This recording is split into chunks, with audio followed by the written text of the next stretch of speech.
안녕하세요. 저는 차남 시부를 둔 30대 며느리입니다. 제게는 착한 시부모님이 계세요. 시부모를 일컫는 소개에 착하다는 수식어가 무척 어색할 수 있다고 생각하는데요. 저도 제가 이렇게 귀여운 시부모를 만나게 될 줄은 몰랐네요. 남편을 사랑하니까 조금은 손해보더라도 시부모님 잘 모셔야지 생각하며 결혼을 시작했는데 딸 같은 며느리라는 말의 진리를 경험하게 되었습니다. 그냥 저는 시댁에서 며느리 타이틀을 단 딸이었다는 거죠. 그만큼 시부모가 저를 많이 편하게 대해주고 위해줬다는 겁니다. 그래서 제 결혼 생활에 스트레스가 없었냐고요? 그랬다면 이런 사연 커뮤니티를 찾지 않았겠죠. 제가 그냥 인터넷상에 고민을 올렸다가 우연히 사연들을 접하게 되어 이곳까지 찾아온 건데요. 웃기게도 저의 스트레스 근원은 시댁이 아닌 시댁의 큰집 사람들 때문이에요. 저 우리 시부모님을 친정 부모님만큼 아낍니다. 저한테 물심양면 퍼주시는 우리 시부모님이 제 사람들이나 마찬가지예요. 저는 평소 행실이 불량스러운 사람은 아니지만 제 사람 건드리는 인성 못난 인간들을 보면 불꽃이 튀어요. 특히 그게 우리 가족 일이라면 제 마음속 폭주기관차가 정신을 못 차리고 직진만 한답니다. 그래서 제가 본의 아니게 시댁과 큰집 사이에서 방대한 불을 지피고 말았네요. 제가 잘한 짓인지 아닌지는 저도 잘 모르겠습니다. 다만 후회하지는 않아요. 아마 다들 제 입장 들어보시면 이해해 주시지 않을까 싶습니다. 어디 한번 들어보시고 판단해 주시겠어요? 저는 결혼에 대한 생각이 그렇게 없는 나이에 결혼을 원하는 남자를 만나서 시집을 가게 되었습니다. 결혼에 대해 부정적인 인식이 늘어가는 요즘 세상에서 저는 딱히 해도 되고 안 해도 되는 입장이었어요. 그래도 시부모 때문에 고충을 많이 겪는다는 고민들을 보면 안 하는 편이 좀 더 낫지 않나 정도만 생각하는 사람이었죠. 그런 저를 결혼에 대해 긍정적으로 바꾸게 해준 사람이 남편입니다. 남편은 저보다 한 살이 많았는데 또래에 비해서 생각이 점잖고 결혼에 대한 가치관이 고지식하지 않았어요. 실제 허세 부리는 부분도 없었고 너무 과하게 잘해줘서 상대방이 김칫국 마시게 하지도 않았습니다. 그냥 연애하는 내내 쭉 한결같은 사람이었다는 겁니다. 감정 기복 활활 타오르는 제게 남편의 존재는 잔잔한 호수와도 같아서 제 안에 있는 쓸데없는 불길을 조절할 수 있었어요. 게다가 부부가 되려면 은근 중요한 코드인 유머 감각도 저랑 아주 쿵짝이 잘 맞았어요. 처음으로 누군가와 한 지붕 아래 살아야만 한다면 남편이 제 곁에 있었으면 좋겠다고 생각했죠. 그래서 남편이 먼저 해준 프로포즈에 앞뒤 생각 안 하고 기쁘게 받아들였습니다. 청혼을 받고 나니까 남편 집안이 궁금하더라고요. 남편이 간단하게 얘기해 준 적은 있어도 그건 시댁 집안의 형편 정도지 어떤 분위기의 집안인지는 들어보지 못했습니다. 제 질문에 남편은 흔쾌히 집안 얘기를 꺼냈는데요. 남편 얘기만 들었을 땐 시부는 남편과 비슷하면서도 늘 헛소리를 안 하는 분이라 했고 시모는 점잖은 시부에 비해 조금 애교 있고 웃음 많은 사람이라고 했습니다. 그 말만 들었는데 왜 시부모에게서 저와 남편의 향기가 나는지 모르겠더라고요. 어딘가 모르게 비슷한 결이라고 생각이 되어서 그런가 시부모에 대한 긴장은 크게 하지 않았습니다. 역시나 시부모는 인품이 훌륭하신 분들이었어요. 우선 저를 많이 사랑해줬고 딸이 없는 집이라서 그런지 마치 딸이 생긴 것 같다고 특히 시모가 제게 많이 관심을 줬습니다. 시부모 반응이 이런데 친정에서는 얼마나 고마웠겠어요. 저희 친정 부모님이 저 결혼하고 제가 합가한다는 소식에 한우 세트를 2세트나 보내셨습니다. 그런 시부모님은 또 며느리 잘 뒀다고 저를 더 좋아해 주셨죠. 남편이 시부모님 나쁜 사람 아니라고 말했던 건 틀린 말이었어요. 나쁜 사람 아닌 게 아니라 그냥 세상 착하고 순하고 바른 분들이셨습니다. 특히 시모는 제가 시모를 졸졸 따라다니면서 집안일을 배우려고 해도 가서 TV 보고 앉아있으라고 젊을 때 몸 사려야 한다며 저를 자꾸 주방에 못 오게 하시는 분입니다. 하지만 저는 제가 좋아하는 사람에게 잘해주고 싶은 고집이 장난 아니거든요. 그래서 끝까지 시모 옆을 붙어 다니며 시모와 같이 어울려 노는 걸 즐겼습니다. 시모는 딸 같다 하다가 한 번씩 실수로 딸이라고 부른 적도 있었어요. 그렇게 시모랑 가깝게 지내기를 7개월이 지났을까요? 다음 달 명절을 앞두고 있는 상황에서 시모가 달력 날짜를 보며 몇 번이고 한숨을 쉬더라고요. 웬만하면 어두운 얼굴 안 하시는 분인데 표정이 근심이 가득해 보였습니다. 제가 또 안 물어볼 수 있나요? 시모한테 가서 고민 있으면 저한테 털어놓으라고 했죠. 그때 처음으로 시댁을 괴롭히는 큰 집에 대한 존재를 듣게 되었습니다.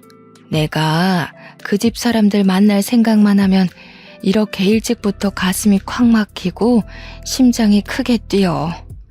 어쩜 그리 못 됐는지 생각만 해도 치가 떨린다니까. 내가 세상 살다 그렇게 못돼 처먹은 사람들은 처음 봤다. 아이고, 또 내가 쉰소리를 해버렸네. 너한테 이럴 게 아닌데 참. 괜찮아요, 어머님. 저는 하늘이 두 쪽 나도 어머님 편이에요. 큰집 식구들이 그렇게 된데미가 없어요? 아버님한테 말씀해보시지. 어머, 큰일 날 소리. 네 시애비는 그 집에 아주 충성을 한다, 충성을. 그러니 내가 혼자서 이리 소가리만 하고 있지. 아주 장남이 뭐라고 그저 큰형, 형수. 그 집 사람들 말이면 자다가도 벌떡 일어나는 게 네 시아버지야. 내가 어디다 하소연도 못하고 수십 년을 이렇게 살았다. 다른 집도 그랬는지 모르겠는데요. 시모 말로는 저희 시부가 어릴 적 가부장 제도가 좀 심한 곳에서 자란 사람이라고 했습니다. 시부가 어렸을 적인 그 당시는 가부장 제도가 남아 선호 사상이 심했다고는 알고 있었어요. 그런데 시모가 말해주는 시부 집안은 심해도 너무 심하더라고요. 시모가 몰래 해주는 얘기를 듣는데 제가 다 분해서 얼굴이 찌푸려졌습니다. 저희 시부는 집안에서 차남 입장이었어요. 총 5명의 형제 중 둘째하고 했습니다. 공교롭게도 셋째부터는 명이 짧아서 시부가 20살 되기 전에 다 돌아가셨고 장남과 차남 둘만 남은 상황에서 둘의 차별은 더욱 극명하게 드러났다고 합니다. 제 눈에는 정숙하게만 했던 시부의 숨겨진 처지를 시모한테 듣고 알게 되었는데 시대를 그렇게 타고나지만 않았어도 우리 지혜로우신 시부가 그런 분한 취급은 당하지 않았을 겁니다. 들어보니 시부는 시 조부모 집에서 홀대당하는 것에 익숙한 사람이었어요.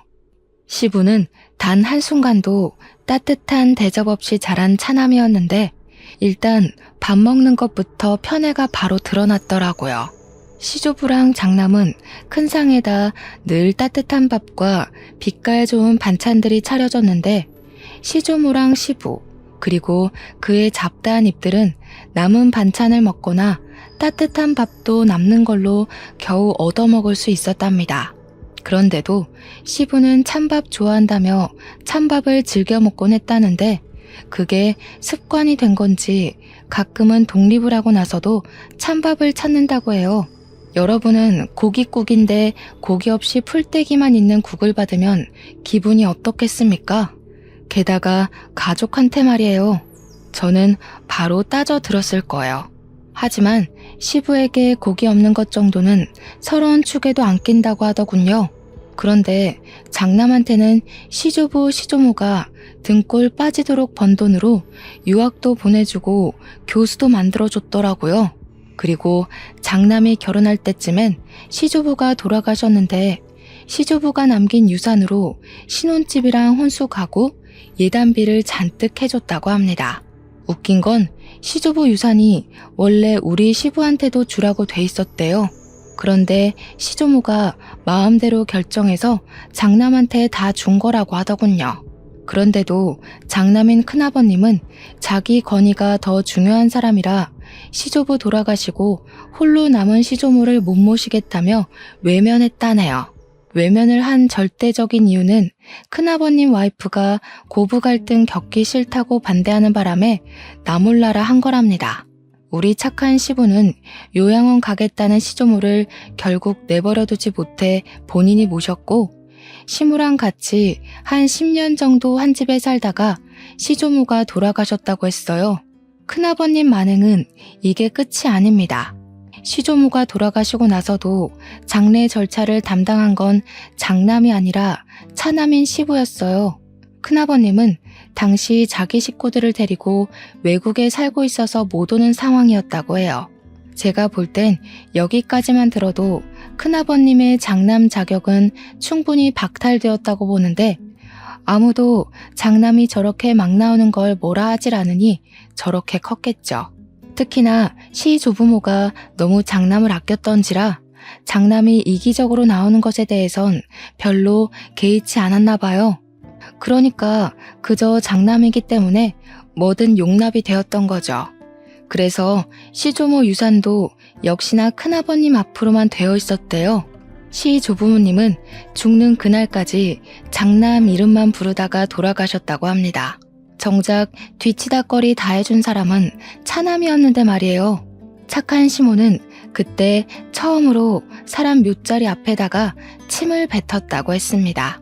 생고생하면서 한 지붕 아래서 죽어라 모신 건 시부모인데, 유산은 장례식 때 코빼기도 안 비친 큰아버님 댁으로 가버렸으니 서운하고 분해서 그랬겠죠. 마땅한 행동이라고 생각합니다. 저 같아도 화났을 거고 아예 묘자리도 안 찾아갔을 거예요. 아니, 어떻게 직장에서 받아도 서러운 차별을 가족이 가족한테 그럴 수가 있는 겁니까? 대체 장남이 뭐라고요? 우리 시부도 시조부모 피를 받은 똑같은 아들 입장 아닌가요? 시모 얘기만 들어도 화딱지 나는 상황에서 저는 한 번도 보지도 못한 시조부모가 얄밉기까지 했습니다. 제사도 원래 큰 집에서 하는 거라고 들었는데 장남은 한 번도 시조부모 제사를 챙긴 적도 없고 찾아온 적도 없다네요. 우리 시댁에서 시조부모 제사를 담당하고 있었어요.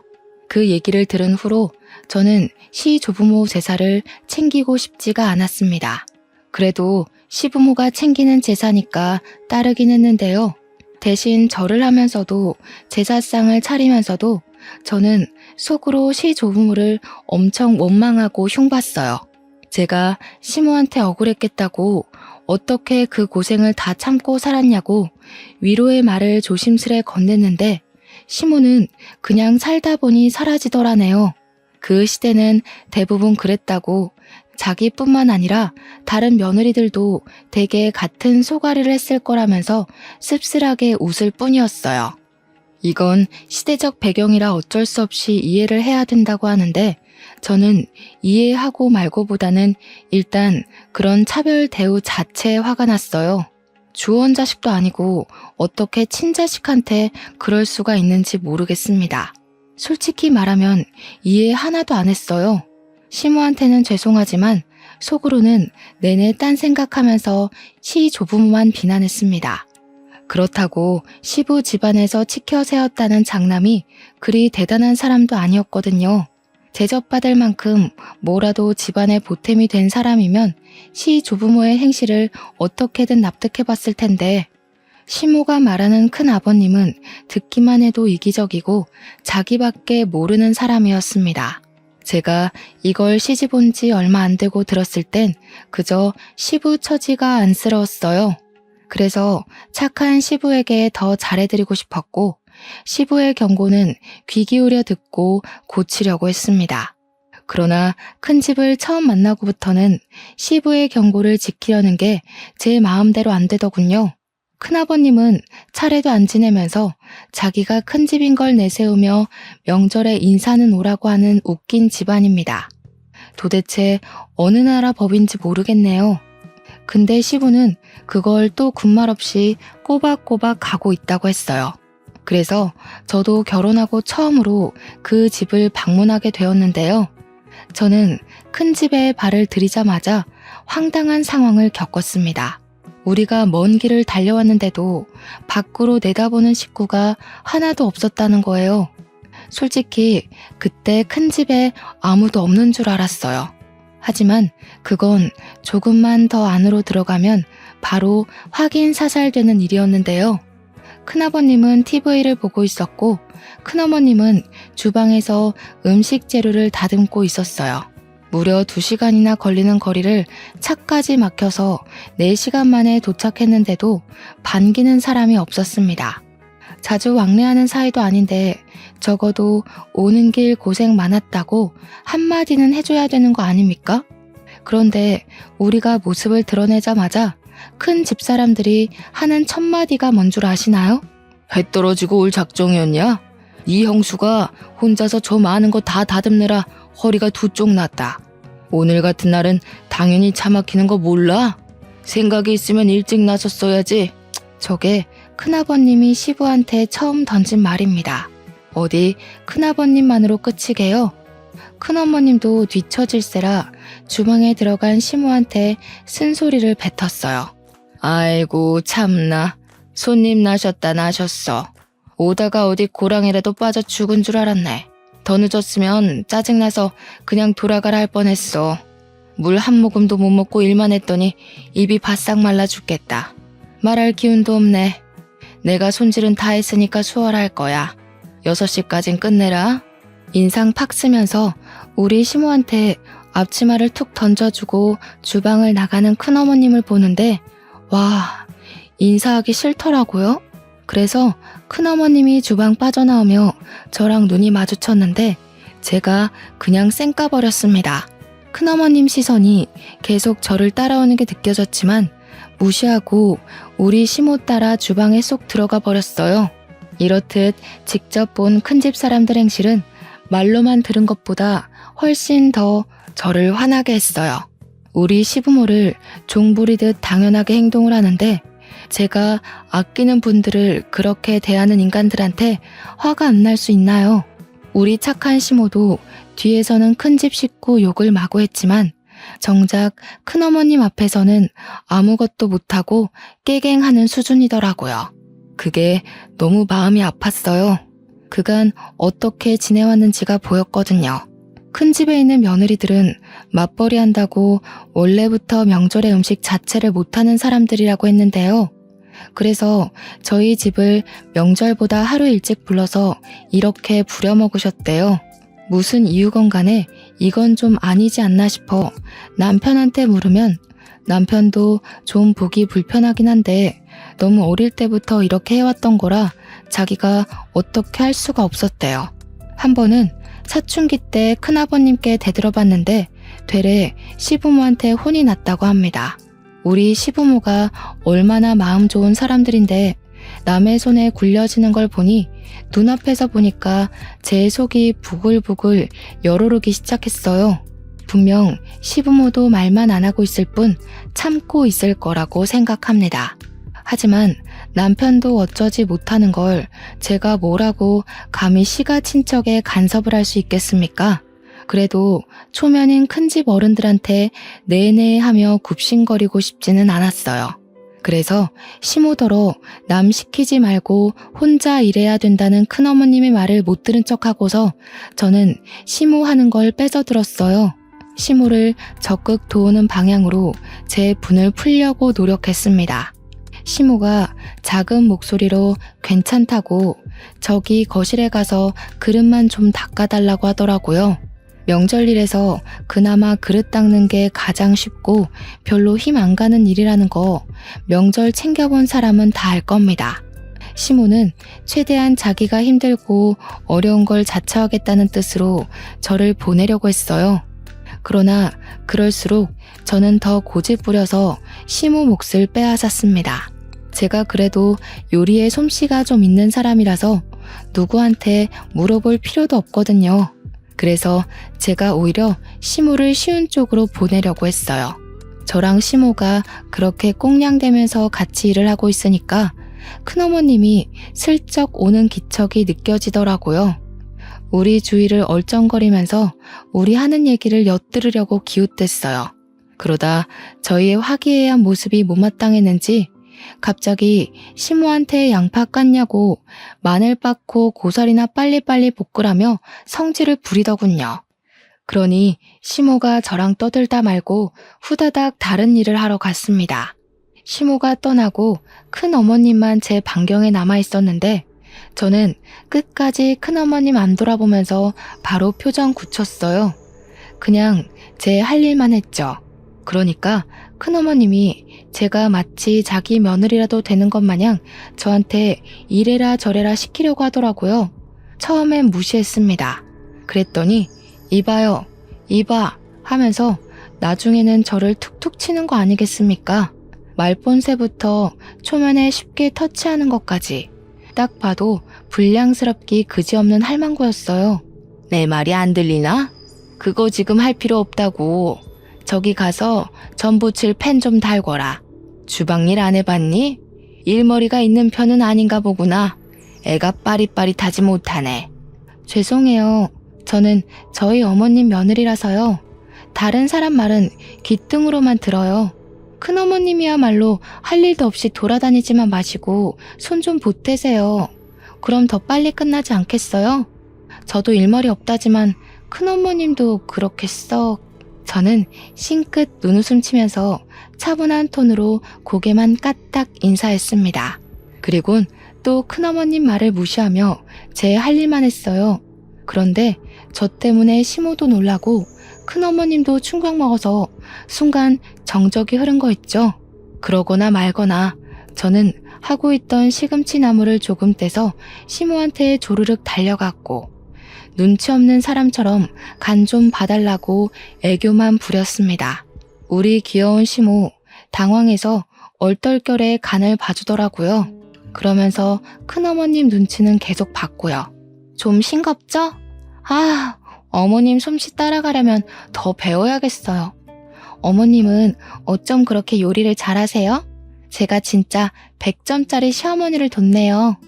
큰어머님은 우리 모습이 기가 찼는지 그 뒤로 주방을 박차고 나가서 들어오질 않았습니다. 주방이 보이는 방향으로 거실에 앉아 저랑 시무를 노려보고만 있더군요. 저는 제멋대로 행동한 거라 시무가 한 소리 할 줄 알았는데 다행히 시무는 아무 언급도 안 하셨어요. 그냥 저한테 더 살갑게만 대할 뿐이었습니다. 그리고 제가 남편에게 부탁해 거실에 놓인 그릇 좀 닦아달라 했어요. 며느리 부탁이면 하늘의 별도 따줄 것처럼 귀한 대우 주는 시부까지 제 말에 그릇 닦는 걸 도왔습니다. 그런데 큰어머님 산을 넘었더니 이번에는 주야장천 TV만 보던 큰아버님이 문제였어요. 그새를 못 참고 시부한테 나불거리는 거 아니겠습니까? 야야 형기야, 물기 있는 걸로 닦았으면 마른 수건으로도 닦아야지. 거참 몇십 년째 명절을 챙기는데 아직도 초짜 짓을 하냐. 너는 어쩜 예나 지금이나 발전이 없냐.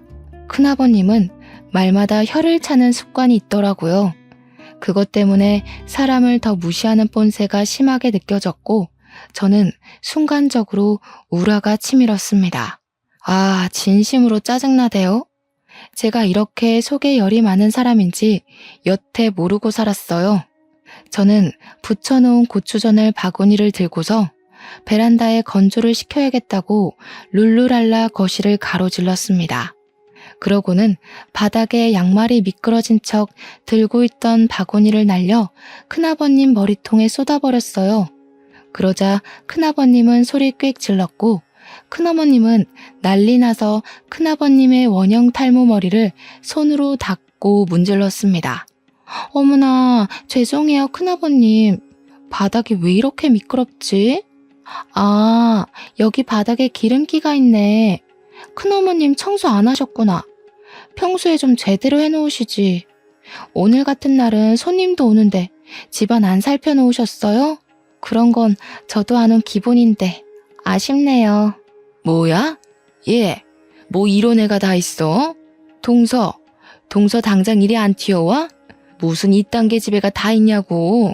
대체 며느리 교육을 어떻게 시키는 거야? 시모는 큰어머님 앞으로 조르륵 와서 죄송하다고 머리를 조아렸습니다. 그럼에도 며느리가 실수했다든지 며느리가 잘 몰라서 그랬다든지 제 잘못이라는 건 언급하지 않았어요. 그냥 형식상 상황을 크게 안 만들려고 사과하는 뉘앙스처럼 들렸습니다. 큰어머님은 그런 시모의 사과를 듣기 싫다고 호통치면서 큰아버님 머리통 식힐 수건을 빨아오라고 시켰고 시모는 급하게 욕실로 뛰어갔죠. 남편이랑 시부가 나서서 쏟아진 전을 치우는데도 우리 식구들 중 제 탓을 하는 사람은 아무도 없었습니다. 그저 묵묵히 큰아버님, 큰어머님 불호령을 듣고만 있었어요. 우리 식구 전부가 다들 행동 싸보이지 않게 무게를 유지하고 있었는데요. 유독 저만이 유난을 부렸어요. 제 생각에도 제가 좀 설쳐댔던 것 같습니다. 그 말은 즉 시모한테 찬수건 심부름 시킨 큰어머님이 또 마음에 안 들더라는 겁니다. 그래서 그걸 또 가만두지 못하고 일을 저질러 버렸어요. 큰어머님, 큰일 날 소리세요. 언제 찬수건 빨아서 큰아버님 머리 식히려고요? 그 사이에 큰아버님 머리 다 화상 입겠어요. 빠릿빠릿하게 움직이셔야지. 그리곤 저는 시부가 그릇 닦느라고 젖은 수건 더럽혀 놓은 걸 주워서 큰아버님 머리에 찰싹 붙였습니다. 평소 결벽증 있다는 큰아버님은 냄새나는 행주 공격에 충격받아서 그대로 얼어붙었고 큰어머님이 대신 악소리를 지르며 저를 밀쳐냈어요. 시모가 찬 수건을 가져왔을 때는 이미 큰어머님이 저더러 당장 이 집에서 꺼지라고 호통치고 있는 중이었어요. 저는 큰어머님 목청에 놀라고 겁먹은 척 눈물을 보였고 귀를 틀어막으며 큰어머님한테 부탁했어요. 큰어머님, 화통 삶아먹은 줄 알겠어요. 제가 어릴 때 교통사고 때문에 큰 소리에 트라우마가 있어서요. 제발 목소리 좀 낮춰주세요. 당장 끌어내라. 무슨 저런 년이 다 있나 몰라? 어디 어른한테 버르장머리 없이 이래라 저래라야? 빨리 꺼지지 못해? 제 도발에 얼굴까지 시뻘개진 큰어머님은 저를 잡아먹을 듯 쏘아봤습니다. 저는 겁먹은 척 얼빠져 있는 남편과 시부, 시모를 데리고 그만 가보겠다고 급하게 인사드렸어요. 물론 죄송하단 말은 해줬습니다. 시부의 가족이라니까 일말의 예의라고 봐주시면 되겠어요. 어쨌든 저도 제가 왜 큰 집에서 그런 소동을 벌였는지 모르겠어요. 풍비박산 수준으로 망쳐버린 첫 명절. 제가 제 분을 참지 못해 시부모 허락 없이 큰 집을 뒤집어 버린 거 아니겠습니까? 집에 귀가하고 나니까 그제야 시부모님 눈치가 보이더라고요. 그래서 별다른 변명 않고 입 싹 닫고서 집에 들어가자마자 무릎을 꿇었습니다. 시부모께 죄송하다고 용서를 빌었어요. 그랬더니 시부는 일찍 자야겠다고 방에 들어가 버렸고 시모는 시부가 방에 들어간 걸 확인한 뒤에야 뒤늦게 깔깔 웃음이 터졌습니다. 내가 정말 우리 새아기 때문에 산다. 나 진짜 웃음 참느라 죽는 줄 알았어. 어쩜 이렇게 교육을 잘 받았니? 사돈어른이 딸 하나는 기가 막히게 키우셨구나. 내 언제 한번 사돈댁에 식사를 대접해야겠어. 우리 집에 이런 귀한 딸을 보내주셨는데 가만히 있어선 안 되지. 시모는 그 어떤 날 때보다 아기 햇님처럼 해맑은 얼굴을 하고서 방에 들어가셨습니다. 어안이 벙벙했어요. 시부모 두 분 다 제게 별다른 혼을 안 내길래 실수한 게 아니라는 건가 싶어서 좀 헷갈리더라고요. 한참 나중에 남편이 말해줘서 알았는데 그날 일 때문에 자기도 10년 묵은 채증이 내려간 기분이었다고 했어요. 그러면서 아마 시부모도 그랬을 거라고 말해주었습니다. 시모가 깔깔 웃었던 걸 생각하면 남편 말이 영 신빙성 없는 건 아니었어요. 그럼에도 한날은 시부가 제게 슬쩍 다가와서 그날의 얘기를 흘리듯 툭 꺼내셨는데요. 저를 혼내는 건 아니었고 다시는 그러지 말라고 점잖게 일러주기만 했어요. 그 말을 들으니 시부가 큰 집 눈치를 많이 본다는 게 확 느껴지더라고요. 아무래도 시부한테는 과거의 집안 제도가 여전히 몸속에 남아있는 듯 했습니다. 큰 집이 너무너무 얄밉지만 장남이기 때문에 차남 입장에서 예의는 갖춰야 한다는 뭐 그런 심리 같았어요. 그런 시부가 여전히 안쓰러워서 저는 최대한 시부를 생각하고 시부만 위하자 그렇게 다짐을 했는데요. 도대체 왜 자꾸 큰 집 식구만 보면 제 안에 다른 자아가 튀어나오는지 모르겠습니다. 첫 명절에 거대한 대면식을 치른 후 제가 두 번째로 큰 집을 만나게 된 건 큰 집에서 직접 우리 시댁에 찾아왔을 때였어요. 큰 집에서 우리 시댁을 찾는 일은 거의 없다고 들었는데 어떻게 그런 날이 닥쳤네요. 그런데 시작도 하기 전 불만스러웠던 건 저희가 큰 집을 찾았을 때와 다르게 시부모님이 큰 집에서 도착한다는 시간보다 1시간이나 먼저 맞이할 준비를 하더라고요. 마치 집안에 또 다른 행사라도 생긴 것 마냥 집안 상태며 냉장고 상태며 화장실이며 신경 쓰는 게 한둘이 아니었습니다. 시모 말로는 큰 집이 참 말 많은 사람들이라서 그게 너무 지치고 피곤하니까 미리 차단하려고 그러는 거라네요.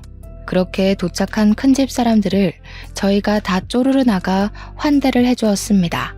큰 집을 문 앞에 마중 나간다는 것 자체가 못마땅했지만 시부가 하니까 저도 시부를 위해서 예의를 차렸어요.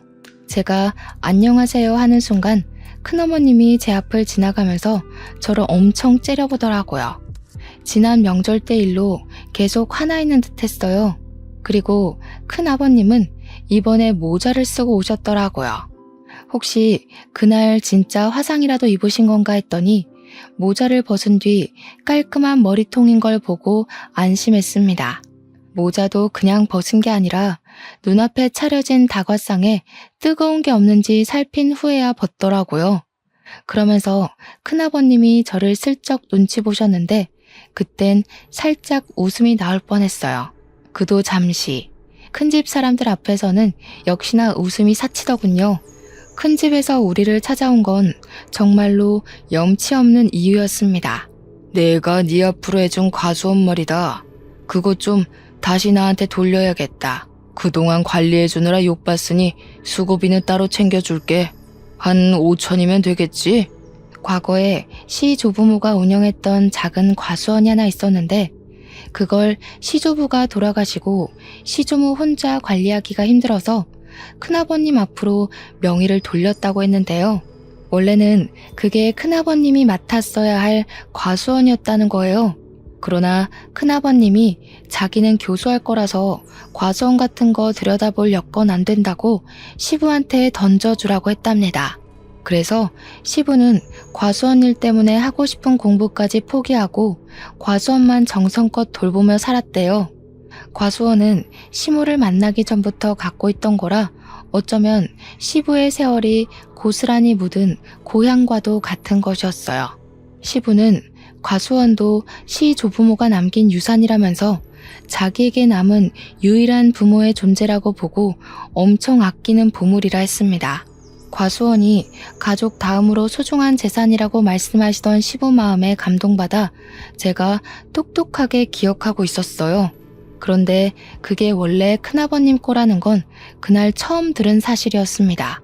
이걸 팔겠다는 거야? 그건 안 돼. 아버지가 얼마나 아낀 건지 알잖아. 이렇게 확장까지 해서 규모도 꽤 커졌어. 갑자기 팔아넘기면 우리 과수원이랑 협력한 업체는 다 어떡하라고. 계약 위반이야 이거. 어지간히 효자인 척한다. 아버지 어머니 돌아가시고 없는데 계속 키워봤자 뭐하냐. 두 분 살아계실 때나 가꾸는 척 선심 써줬으면 된 거지. 계약 자랑은 말솜씨만 좋으면 다 타협할 수 있는 거고. 너도 과수원 때문에 네가 하고 싶은 일 못하면서 살았잖아. 이제라도 나한테 넘기고 넌 노후에 하고 싶은 거 하면서 지내. 시부는 늘 큰아버님 말에 오케이를 하던 사람이었습니다. 그러나 이번 제안만큼은 쉽게 고개를 끄덕이지 못하시더군요. 시부의 심기가 많이 불편한 것이 제 눈에도 다 보였습니다. 시부가 대놓고 티를 내셨거든요. 그러니 다른 식구들 눈에도 당연히 들어왔겠죠. 큰아버님도 시부가 바로 답을 안 주자 이것 봐라 싶었는지 헛웃음을 뱉었습니다. 어쭈? 설마 너 그 재산 탐내냐? 내가 너더러 땅덩어리 관리만 하라고 했지 주제넘게 재산 탐내라고 그랬어? 얘가 아주 요망스러운 생각을 하고 있었네. 내가 진작에 안 찾아왔으면 아주 꿀꺽했겠다. 그게 아니라 이걸 팔아버리면 돌아가신 아버지 어머니 볼 면목이 없어서 그러지. 내가 어디 재산 탐낸 적 있어? 나 부모님한테서 쌀 한 톨도 받은 적 없는 사람인 거 알잖아. 적당히 해라. 그런다고 죽은 부모님 돌아오는 거 아니다. 지금은 내가 부모야. 이미 죽은 사람은 더 이상 입에 올리지 말고 땅 문서나 좀 가져와봐. 집을 하나 매매하려는데 자금이 좀 부족해서. 형님, 말 좀 가리지. 부모님이 형님한테 어떻게 해줬는지 잊었어? 형님 지금 호의호식하고 사는 거 다 부모님 덕분 아니야? 다른 사람은 막 나가도 형님은 그러면 안 되지. 형님만큼은 죽을 때까지 부모님 기리고 기억하면서 감사하고 살아야 돼. 그런데 뭐? 죽은 사람? 이게 교수했다는 사람 입에서 나올 말이야? 이 자식이 약을 잘못 먹었나? 지금 대꾸하냐? 너 이 새끼 땅 넘기기 싫어서 괜히 질질 끌려는 거지? 원래 그거 내 땅 아니냐? 와, 웃기는 새끼네. 부모 앞에서 고상한 척 욕심 없는 척 하더니 결국 이거였어? 내가 아주 호랑이 새끼를 키웠구나. 어른들의 신경전은 한낱 젊은 사람들의 신경전과 차원이 달랐습니다. 쌍욕이 없는 가벼운 듯한 대화이면서도 눈빛이 주고받은 기운 때문에 분위기 무게가 정말 삼엄했어요. 매일 큰아버님한테 져주던 시부가 처음으로 의지를 굽히지 않자 두 분의 팽팽한 기싸움은 더 무섭고 길게 이어졌습니다. 그 상황에 큰어머님은 재산 문제는 남자들끼리 얘기해야 된다고 시모를 데리고 자리를 떴어요. 당연히 저도 우리 시모를 따라 나섰고요. 그런데 알고 보니 큰어머님은 자리를 피해준 게 아니라 시모한테 겁박 주려고 방에 끌고 온 거더군요. 괜히 법정 싸움으로 치닫지 말자 동서. 우리 아들들 돈 많은 집 며느리한테 장가간 거 알지? 첫째 며느리가 법조인이야. 괜히 서로 피보면서 영 끊는 짓 하지 말고 쉽게 가자고. 제가 뭐 마음대로 결정할 수 있는 일인가요? 남자들 결정에 따르는 거지. 듣자 하니까 남편은 별로 안 남기고 싶어 하는 것 같은데 저는 남편 말 따를 겁니다. 저한테 이러시는 거 아무짝에 소용없어요. 말기 못 알아먹네. 그래서 지금 버티겠다는 거야? 우리 며느리한테 전화해. 아무리 명의가 너희 쪽으로 돼 있다고 해도 우리 며느리가 법조인인 이상 너희들 손해야. 팔은 안으로 굽는 법이거든. 나 세 번째까지는 곱게 안 묻는다. 땅 문서 어딨어? 난 그런 거 모른다니까요. 그런 중요한 것들은 남편이 다 관리하지 난 아무것도 손 안 대요. 솔직히 내가 안다고 해도 별로 알려주고 싶지는 않네요. 저희 집에 뭐 하나 신경 써준 적도 없잖아요. 시모는 제가 옆에 있어서 그런지 나름 용기 내서 큰어머님께 할 말을 잘하셨습니다. 그런 시모가 자랑스러웠어요.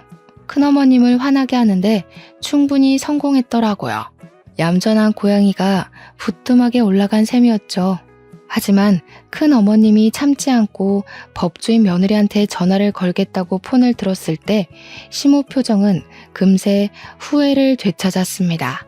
시모 눈동자가 불안으로 떨리는 걸 봤어요. 시모는 아마 시부와 의논 없이 혼자 결정하는 걸 잘 못하는 것 같았고 시부 허락 없이 큰일을 만들지도 못하는 사람 같았습니다.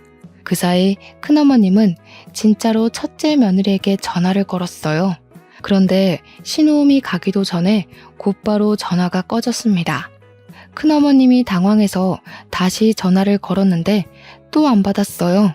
큰집 사람들을 보면 의외로 웃긴 포인트가 좀 있어요. 전화 튕기는 걸 보는데 큰어머님의 당혹스러운 표정이 너무 재밌어서 순간 웃음이 터질 뻔했지 뭡니까. 그러면서 큰어머님이 애써 변명을 가미했는데요. 우리 며느리가 지금 재판 있나 보네. 바쁜가 봐. 하면서 태연한 척을 하는데 얼마나 우습던지. 심지어 더 웃긴 상황은 따로 있었습니다. 큰어머님이 자기네 며느리들은 바빠서 한가하게 집에만 있는 저랑은 다르다는 식으로 비꼬고 있을 때였어요. 전화를 튕겼던 첫째 며느리한테서 다시 전화가 걸려온 겁니다.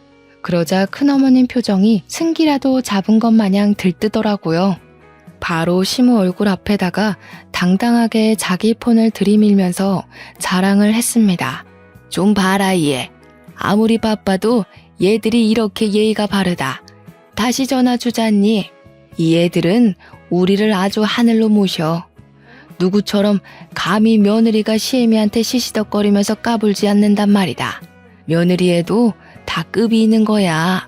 동서는 어쩜 며느리 보는 눈까지 없었대? 큰어머님은 저랑 시모를 쌍으로 엿먹여주고서 뿌듯하게 전화를 받았는데요. 받자마자 수화기 너머로 첫째 며느리의 성난 목소리가 쨍쨍 울렸습니다. 먼저 전화하지 말라고 했는데 왜 자꾸 전화하냐고. 약속 어기면 당장 이혼해버릴 거라는 협박의 톤이 묻어 있었어요. 큰어머님이 늙어서 귀가 안 좋으니까 음량을 크게 해놨는데 덕분에 우리한테도 다 들렸던 거죠. 차라리 전화 안 받을 때가 덜 쪽팔렸겠어요. 훨씬 더 매정하게 끊긴 전화는 큰어머님 얼굴을 시뻘겋게 만들었습니다. 정적이 흘렀는데 그 순간 저는 이때다 싶어서 시모 팔짱을 끼며 말했어요. 참, 어머님, 제가 아버님한테는 말씀드렸는데 어머님한테는 기회가 안 돼서 말 못했는데요. 저희 큰아빠가 얼마 전에 판사 퇴직하셨거든요. 인맥이 엄청 넓으셔서 우리 큰아빠 이름 대면 후배들이 다 안 돼요. 근데 큰아빠가 절 엄청 아껴요. 제가 시집갈 때 아빠 말고 큰아빠가 울었거든요. 잠깐만 기다려보세요. 저도 오랜만에 전화 좀 해봐야겠네요. 거기서 시모는 역시 계속 얼떨떨하게 저를 바라봤고 큰어머님만 어리둥절했어요. 큰어머님이 진짜로 자기 며느리한테 전화를 걸었던 것처럼 저도 거짓말 않고 진짜로 큰아빠한테 전화를 했거든요. 역시 우리 큰아빠. 컬러링 들리기도 전에 받더라고요. 큰아빠 집에는 아들밖에 없어서 시부모가 저를 예뻐해주는 것처럼 큰아빠도 제게 딸 그렇게 불러줍니다. 큰아빠, 오랜만에 전화해서 이런 말부터 하는 거 미안해. 우리 아버님이 아버님 명의로 된 가수원을 갖고 있는데 그걸 자꾸 무단으로 달라고 협박하는 사람이 있어서 아무래도 우리가 소송해야 될 것 같아. 큰아빠가 손 써줄 수 있죠? 당연하지. 누구 부탁인데. 그런데 누가 남의 명의로 된 땅을 욕심부린다니. 내가 제일 싫어하는 부류가 딱 그런 빈대떡 같은 사람들인데. 아, 우리 시댁의 큰 집. 참, 우리 큰어머님 며느리가 법조인이래. 큰어머님, 며느님은 어디 소속이세요? 저희 큰아빠한테 한번 물어보려고요. 너무 약을 올려버렸는지 제 말에 깜짝 놀란 큰어머님은 그제야 사색이 되며 제 폰을 빼앗으려고 했습니다. 저는 큰아빠한테 다시 전화하겠다고 하고 그대로 끊어버렸죠. 그러고는 제가 악력을 쓰려는 큰어머님의 손길을 탁 쳐내버렸어요. 제발 고집 좀 부리지 마시고 분수에 넘치는 짓 하지 마시고 자식들 발목 잡는 짓도 하지 마시고. 예? 자랑스러운 장남을 이혼남 만들면 안 되잖아요. 둘째, 셋째 아들까지 있다고 했었나? 자식들 평생 법적 문제에서 불이익받게 해줘요?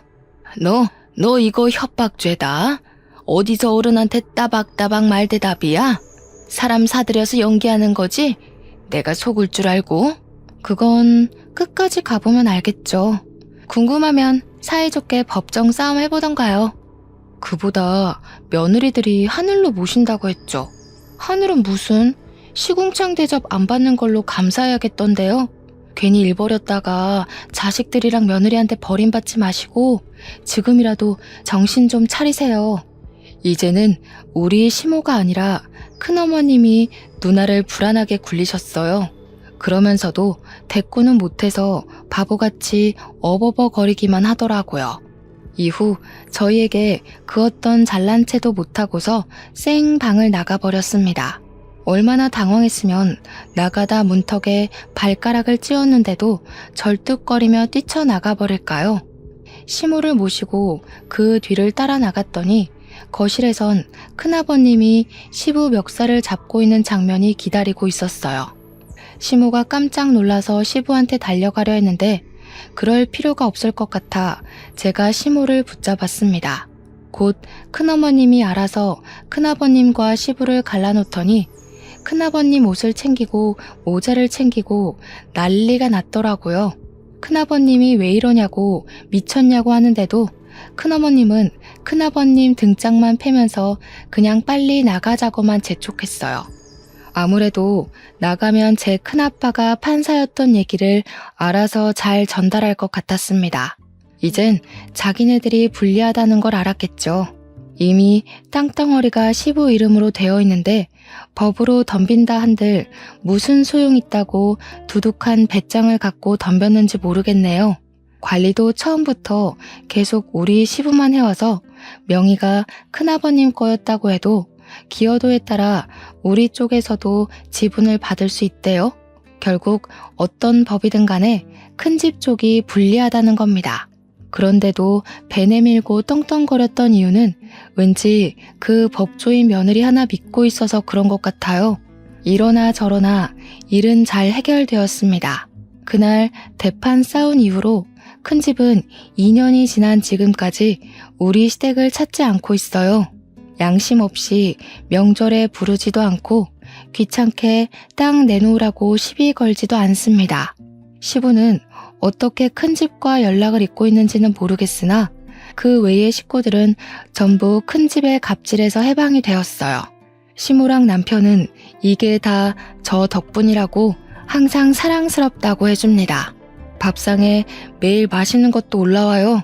다소 철딱선이 없었을 수 있을 저를 예쁘게 봐준 시부모 덕분에 저는 현재도 아주 행복한 결혼 생활을 보내고 있습니다.